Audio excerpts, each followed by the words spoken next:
Hello everyone, আসসালামু আলাইকুম। আজকে আমি আছি পদ্মার ধারে। আজকে আমি আছি রাজশাহী পদ্মার ধারে। দেখতে পাচ্ছেন চর পড়ে আছে, বিশাল চর। এই বর্ষার টাইমে এটা পুরোটাই, এই সাইডটা পুরোটাই আপনার পানি থাকে এবং পানি থাকার পর সেই নৌকা দিয়ে, চর বলতে আমরা চর বুঝি সেই ওই যে অ ব ব ৩ স্তরের যে দূরে আছে, সেই চরে আমরা পারাপার হতাম। কিন্তু আ দুঃখের বিষয় এই বছর ঠিক আইবাদ থেকেই চর শুরু হয়েছে। কোনো পানি নাই দেখতে পাচ্ছেন। শুধু বালি আর বালি, বালি আর বালি, কোনো চর নেই। তো আপনাদের আজকে আমি সে আইবাদের যে যে যে স্তরগুলো পড়ে গেছে, চর পড়ে গেছে, সেই চরের বিষয়গুলো আপনাদের আজকে দেখাবো ভিডিও করে, এবং ভিডিওটা খুব মনোযোগ সহকারে আপনারা দেখবেন অবশ্যই। আ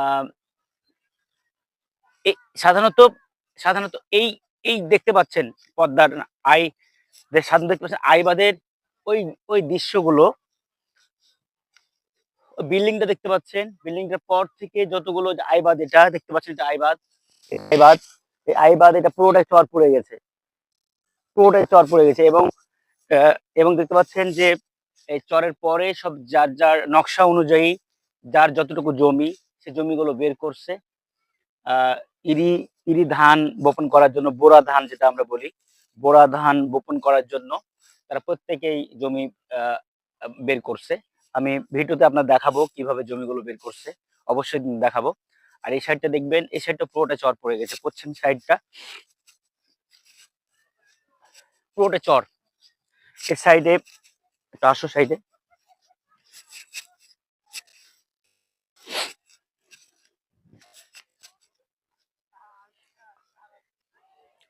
হালকা হালকা এই একটু একটু পানি খনন, তারপরে চর দেখছেন। যতদূর যাবেন এই সাইড চর আর চর, চর আর চর, শুধু চর পড়ে গেছে। এবং নদী আনুমানিক এখান থেকে আমি যদি পানি পেতে চাই, মোটামুটি ৩ কিলোমিটার অতিবাহিত হতে হবে। আহ, আইবাদ থেকে, আইবাদ থেকে ৩ কিলোমিটার দূরত্ব। আপনার আমি যদি যাই, এখন যে খনন যে পানি প্রবাহিত হচ্ছে সেখানে যেতে যাই, তাহলে হয়ে যাবে। কিন্তু টিবাদ আবার ঠিক আছে সামনে, পূর্ব দিকে, এটা পূর্ব, তাই না?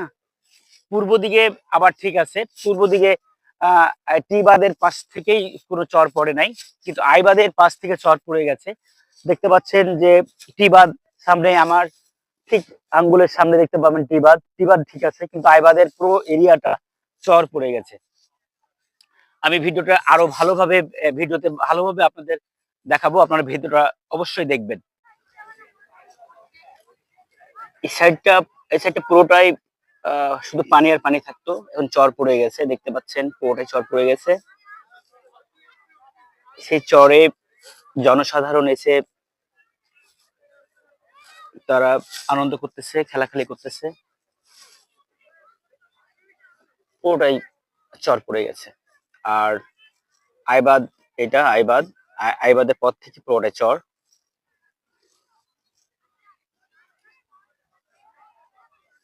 এটা টিপলি হবে, চালু, হ্যাঁ চালু হয়ে গেছে। এই যে দেখতে পাচ্ছেন জমি, ধান বিছন যেটা রোপণ করা হয়েছে, এই বিছনটা তুলে তারা চরে, এখন সাধারণত যেটা সাধারণত এটা যেটা পানি থাকে, পানিতে ভরপুর থাকে, এই এই মৌসুমেও কিন্তু পানিতে ভরপুর থাকে, চর পড়ে না সেখানে।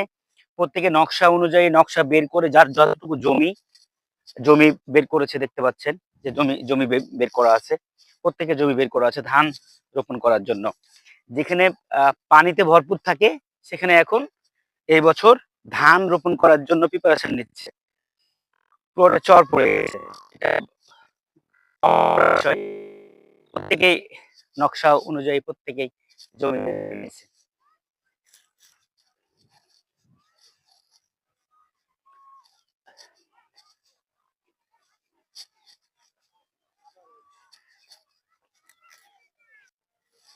প্রত্যেকে জমি বের করে নিয়েছে। এই নৌকাগুলো দিয়ে পারাপার করে ব্যবসা করতো, সেই নৌকাগুলো আজকে বন্ধ হয়ে আছে, ব্যবসা নেই, ব্যবসা বিলীন। কারণ চর পড়ে গেছে, সেহেতু আর পারাপার হচ্ছে না, অনেকেই যাচ্ছে না, তার জন্য ব্যবসা বন্ধ। দেখতে পাচ্ছেন পুরোটা চর পড়ে আছে এবং জমি বের করা হয়েছে। ধান রোপণ করার জন্য। পুরো আইবাদ, এটা আইবাদ চর।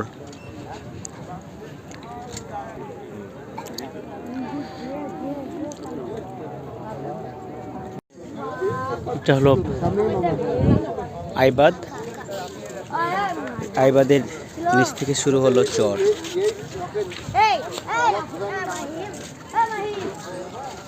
চর এখন জমিতে রূপান্তর। ধান লাগাইছে, ওই যে ওদিকে দেখো কিছু ধান লাগানো হয়ে গেছে। অলরেডি কিছু ধান লাগানো শুরু হয়ে গেছে। আইবাদ পুরোটাই এখন চরে রূপান্তর।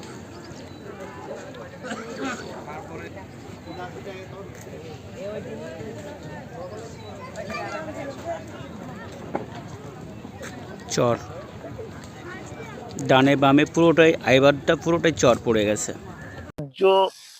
সূর্যকে হাতে নিয়ে থাকার একটা প্রচেষ্টা কেমন হচ্ছে অবশ্যই জানাবেন। দুলতেছে আমার হাতের উপরে, অবশ্যই জ্বলতেছে। আবার নতুন কোনো ভিডিও নিয়ে, আবার নতুন কোনো পরিবেশ নিয়ে আপনাদের সামনে হাজির হব। আজকের মতো বিদায় নিলাম। আল্লাহ হাফেজ, আসসালামু আলাইকুম।